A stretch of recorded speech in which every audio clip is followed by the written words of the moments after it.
আর এটা তো পুরো শরীয়তটাই কুল্লু আদব, শরীয়ত, তরিকত, এলমে, তাসাউফ সবটাই আদবের অন্তর্ভুক্ত।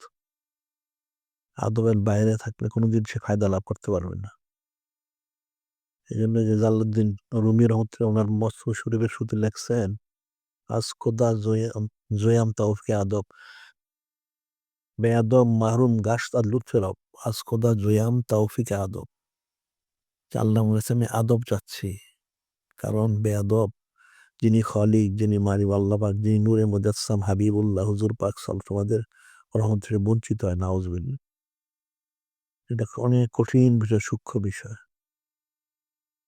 এর জন্য আকীদা শুদ্ধ করতে হবে, সুস্থ জন রাখতে হবে, আদব সরবত ঠিক রাখতে হবে। মানুষ সাধারণ এগুলি না বুঝার কারণে ফায়দা লাভ করতে পারে না। হাজার জিকির করলে ফায়দা হবে না, সৌদ ইখতিয়ার করলে হবে, যখন আকীদা শুদ্ধ হলে ফয়েজটা উজ্জু প্রবেশ করবে না, ফায়দা লাভ করবে কোত্থেকে? আকীদা শুদ্ধ হইলে, আদব সরবত থাকলে, হুস্নজন থাকলে তখন ফয়েজটা উজ্জু প্রবেশ করে, অন্যদিকে প্রবেশ করে না। বিষয়টা কঠিন।